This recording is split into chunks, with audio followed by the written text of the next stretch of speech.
Good morning guys! Today, magluluto tayo ng corn soup with cabbage. At ito yun, uunahin natin. Bawang sibuyas as always. Siyempre, gagamitin natin ang corn soup at saka yung corn.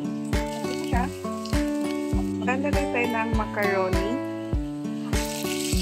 Maglalagay tayo ng corn cream soup.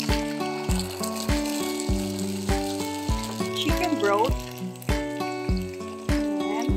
Maglalagay tayo ng corn. Maglalagay tayo ng black pepper. Kanina may salt na yan at saka yung pang flavor. Tayo kanina ng egg at ngayon yung cabbage. Ito guys, final. Corn cream